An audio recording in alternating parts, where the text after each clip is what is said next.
research over the past 20 years has increasingly focused on dating violence as a public health crisis. So, what are all the implications for physical and mental health as these adolescents become adults? That's a really important question. And there are so many, it's hard to list all of them. So from like the physical health side of things, obviously dating violence is not necessarily obviously, but in my work, I look at healthy relationships. So to me, dating violence and negative sexual health consequences are really intertwined. You can't really separate them because they both occur in the context of your relationships with the people that you're dating. So if there's violence or coercion or aggression going on in your relationship, that's going to impact your likelihood of using birth control, using condoms, and then that's going to impact your risk of contracting sexually transmitted infections, STIs or STDs, including HIV. That's going to impact your risk of having unintended pregnancies, or for young moms who I work with, having a rapid repeat pregnancy. So having another baby within 18 months of the first one, which we know is not associated with the best outcomes in terms of children's health, children's education, the socioeconomic status of the family, all kinds of things. So those are some of the big health ones, obviously, like that are more immediate, but also substance use is associated with dating violence. So it's a really interesting relationship, and we need a lot more research on this because substance use can increase your risk of perpetrating dating violence or being the victim of dating violence, because obviously some substances like alcohol, right, or like, any kind of stimulant are going to, sometimes make people more inclined to be more impulsive and more violent, make more impulsive decisions, things like that. But also a lot of people may use substances to cope with dating violence experiences. So it can be kind of tricky to tease that apart in research. And we need to understand more about that cycle. So often people use substances to cope with things like adverse childhood experiences from your previous example, or from the not great relationship that they're in, or the violence or coercion they're experiencing in their current relationship. So they might drink more or use more marijuana or use whatever substance it is to cope with the situation that they're in. And then that's associated with sexual risk and sexual health consequences, and also mental health consequences. So depression is a really big one as well. So all adolescents who are involved in dating violence are at a higher risk of depression. But then it's also important to tease apart, could those feelings of depression make you more at risk of perpetrating dating violence as well? So if you feel like lonely and unloved, and you're ruminating or thinking a lot about how your partner is out doing something, you don't know what they're doing, and then you're struggling to regulate your emotions and your anger, then you might be more likely to lash out at them next time you see them. So there's all kinds of health consequences, both from a behavioral health and a physical health perspective. And obviously injuries. I mean, that's the other big one for dating violence. Yes, it's injuries. Yeah. Adolescent girls who identify as members of underrepresented racial or ethnic minority groups face increased risks for both dating violence and sexual risk behaviors. Also, the social determinants of women's health, particularly of young women from racial, ethnic, and sexual minority groups, are best approached really from an intersectional, social, ecological, and minority stress-informed perspective. How about minority adolescents and adolescents who identify with different sexual orientation? You talked about this before, but also adolescents with disabilities or teen mothers. So I really like to approach all of my research and clinical work with trying to use that intersectional lens, which really means understanding how individuals' different identities aren't just sort of like separate categories. They really work together to influence our lived experiences, right? So like, I'm not just only white, I'm also a woman, and my parents are immigrants. So those things all intersect in terms of how I view the world and my relationship to it and the stressors that I experience. So for example, for the young moms that I work with, They're predominantly racial and ethnic minoritized members of predominantly racial and ethnic minoritized groups. And many of them grew up in poverty in an urban environment or a rural environment. Here in New Jersey, we also have higher rates of adolescent pregnancy in rural environments. They're young and they're mothers, which is an interesting intersecting identity where they often face a lot of stigma in healthcare settings. So that's actually another study that I'm just wrapping up that my team's been doing recently, is that young moms say that when they go see the doctor, including in pediatrics for their children's well visits and in OBGYN, often they'll get, looks from people like, oh my gosh, like you're pregnant, or, you're pregnant again, like you're too young to be a mom. And that really impacts how they see themselves and the decisions that they make, right? So just some examples of how identities might intersect and shape our experiences and worldview. And that's really important for minority stress theory as well, because if, society has minoritized your group, right? If your identity causes you to have a lot more stress on a chronic daily basis because of the discrimination that you experience, then that's a stressor. That's a real stressor that you're going to be experiencing every day, whether you're, acutely aware of it on a daily basis or not. Just wondering, is that person at the coffee shop treating me this way because of this aspect of my identity or that aspect of my identity? Am I going to get the same healthcare experience that somebody with a different skin color or who speaks a different language might when they go to the doctor? Like, those are really stressful things, and that can impact your ability to regulate your emotions. That can impact your coping strategies, like using substances, for example, or your relationships with your partners. And so that's one of the sort of main, systemic reasons why folks who identify as members of minoritized groups might be at greater risk for dating violence and sexual risk. And then you also mentioned LGBTQIA adolescents. So there's some really interesting research suggesting, for example, that adolescent girls who identify as lesbian or bisexual are actually more likely to have unintended pregnancies than their heterosexual peers, which seems counterintuitive. But one of the reasons for that might be that if you see yourself as, I'm somebody who has sex with other girls or women, I might be less prepared if I do end up in a situation where I'm having sex with a boy or a man. I may not have condoms. I may not be taking birth control because that's not how I see myself. And because of that minority stress theory as well, and experiencing harassment, stigma, discrimination every day in the halls of your school, that's going to impact your ability to have healthy relationships, especially if your partner is experiencing that same stress every day as well. So yeah, there's a lot going on here in terms of we could go on for the entire next hour about how different intersecting identities might impact risk for dating violence and sexual risk. But those are just a few examples. And disabilities as well, in terms of stigma and discrimination. And disabilities can be visible or invisible, right? So somebody might have ADHD, and that impacts their decision-making and their impulsivity and their emotion regulation, or they may have a reading disability and they may be more dependent on their partner for accessing services and things like that if they really struggle to read. So that can create power dynamics. Or maybe there's a visible physical disability that can impact how you see yourself and how your partner sees you as well. We're talking to Dr. Meredith Jones, a clinical psychologist who she's written this powerful paper on dating violence in adolescents. Serious physical and sexual dating violence victimization has been shown to be stable over the course of adolescence. How important is early screening and prevention for this condition? What can be done? And who should be involved in prevention, screening, and intervention for teen dating violence and sexual risk?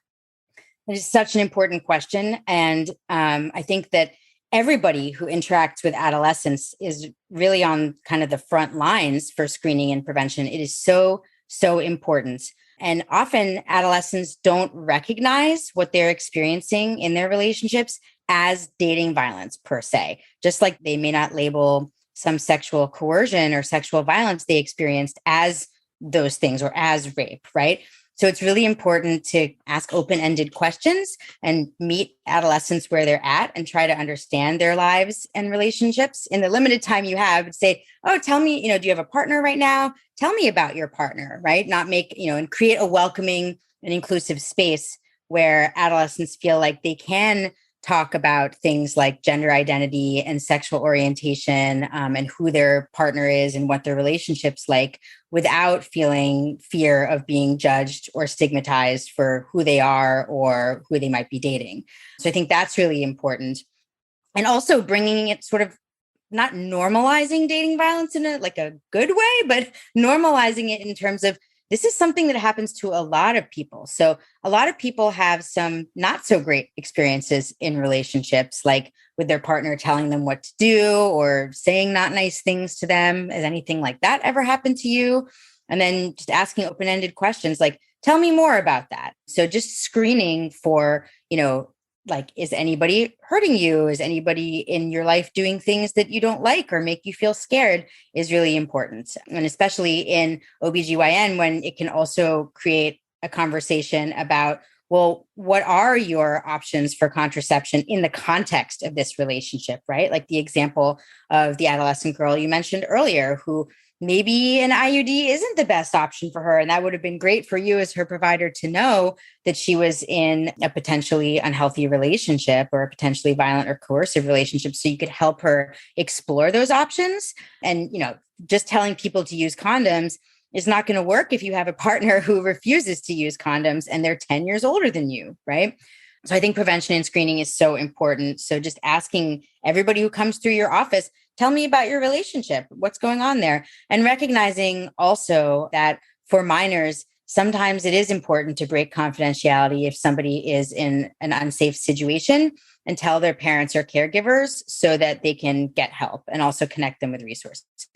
Well, I believe what you just told us is what healthcare providers must do to be able to provide culturally sensitive and developmentally appropriate care for patients at risk that we come across our path and that we think might be at risk, or they've told us something that should help us go explore further For if sure. we're at risk for dating violence. So just if you were going to summarize what you were going to tell healthcare providers that take care of young girls, women, and that ranges from OBGYNs. I work with midwives, physician assistants, nurse practitioners. If you were going to summarize how we can be very culturally sensitive in not missing people at risk for this, what would you say? I would say don't make assumptions about any individual patient based on, your perceptions of their identity or, how things might appear on the surface. I would say ask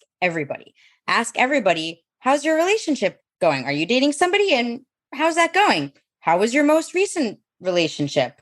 Just asking those open-ended questions and then not being afraid to also address the topic of dating violence head on, right? Like just as you, as an adolescent OBGYN, I'm sure are not afraid to address topics that some people might consider sensitive or controversial, like condoms or birth control head on. Do the same thing with dating violence. Say, a lot of people talk about how sometimes their relationships aren't so great. It sounds like you have, you're really happy that you've met somebody and things are going well, but sometimes things aren't so great.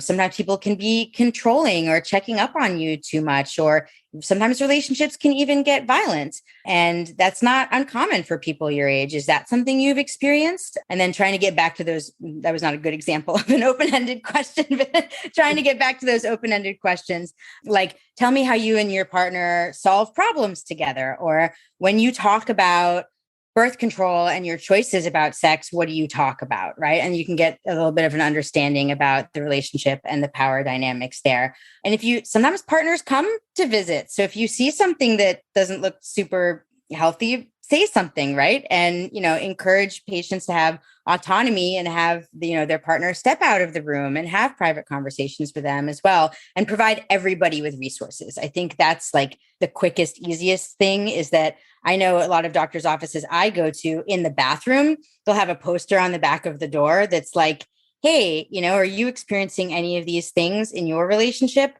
that's not okay. And you can get help and you can call this number. So in case folks are afraid to share, they're not ready to share that information with a provider, they at least can write that number down or scan a QR code on a flyer to get resources while they're in the private space of the bathroom. So I love it when people do that in bathroom stalls. So what does the future hold in this area of study? I mean, what intervention initiatives are in the works in this area of study that you've written this powerful paper on? So something that I'm working on right now is I have a grant from the National Institutes of Health to adapt Date Smart, the intervention I mentioned earlier for adolescent girls who'd been involved in dating violence. I'm adapting that along with Dr. Rizzo and some other colleagues, Dr. Jarita Frierson, who's at Seton Hall University. We are adapting Date Smart, which is a 6-session plus 1 booster session prevention program for adolescent girls to prevent sexual risk behaviors, consequences like HIV, and to prevent dating violence. We're adapting that for young moms.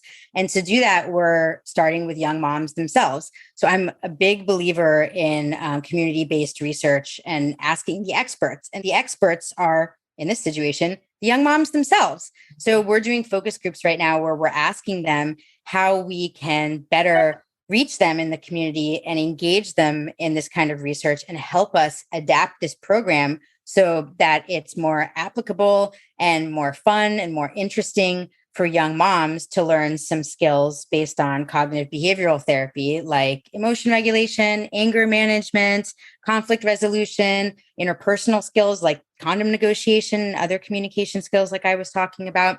So we're talking to young moms and also other folks who work with them in sort of the community and in healthcare to see how can we better adapt this intervention and make it work for young moms, whether that's going to be in person or online. Obviously, young moms have a lot of barriers to doing things in person beyond pandemic world where we're all used to Zoom now. They also have like transportation and childcare issues and limited financial resources in many cases.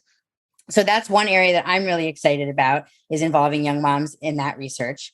But in general, I think we need a lot more research that starts with adolescents first and is asking them about their experiences and what they think would be helpful. It's, all very well for us as older people to come in and be like, what are you young folks doing on the TikTok? Right. But like, that's not going to go over very well. And we know it. And so I think having adolescents really be the experts and tell us what their relationships are like, what are the issues they're seeing with their friends. I consult at a school in my free time. And we hear all the time from teens who are asking like, I'm worried about my friend. Is this normal? Is this okay? Is this something that we should tell adults about? And if so, what's going to happen? And so like normalizing asking adults for help and that people aren't getting in trouble, but that, you're there to support them and you're there to help them figure out ways to do things in relationships that are going to be more healthy, I think is really important. And especially with dating violence, because particularly in underserved communities, calling the police is often not viewed as a viable option, right? For good reason. And so giving people resources that they can reach out to that don't just involve calling the police if they're fearing for their safety or someone else's safety, I think is super important as well. Wow. Dr. Meredith Jones, one final question as we round up. This has been so powerful. I want you to, number one, talk about the factor that is most responsible, just in summary, for dating violence in teen girls and teen boys. And I want you to give us a pattern advice, just in summarizing what we've been talking about for the past 1 hour. It's really hard for me to choose one risk factor, but you've mentioned adverse childhood experiences several times. And, as child clinical and pediatric psychologist myself, who has a lot of training in cognitive behavioral therapy, and I try to, take the approach with my research that's based on social learning theory, which is that we do what we see. Right. So growing up in a family where the adults around you solved conflicts with each other and with you by using physical violence or using psychological aggression, like yelling and name calling and, like hearing folks express things like that and seeing violence in your home, that is a really, really big risk factor for dating violence and intimate partner violence of all ages. So if there's one big take-home message, I would say it's trying to stop that intergenerational transmission of dating violence by, learning some emotion regulation and coping strategies, which is easier said than done. But, take a deep breath, pause for a second, take a moment to think about how am I going to solve this conflict and who's watching, right? Which is more an advice to adults listening. But, kids are always watching. And if they see conflict being dealt with in their home with violence and controlling behavior and unkind behavior, then that's something that they're going to repeat in their relationships as well. And it's never too late to learn how to do things a little bit differently, to learn how to find some healthy ways to cope with really strong emotions that we all experience, to learn ways to solve conflicts with your partner in an assertive way where your voice is heard, but you're not being aggressive with your partner or you're not being passive with your partner. So that would be my biggest take home message in terms of risk factors, is that all of us do what we see. And so if you can create a healthy environment in your relationships for all the people around you, then that's going to create that positive cycle. And to get more information, do we go, more information about your work? I had access to your work professionally, but for the lay person out there, where can they get more information about dating violence prevention?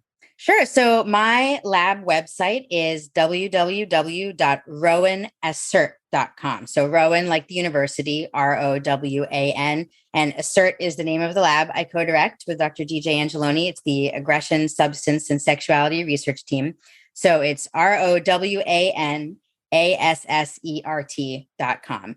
And for dating violence resources, I recommend the CDC's website and loveisrespect.org. I also have a Twitter where I tweet about some of these things. It's at Dr. Meredith Joppa. It's my previous name.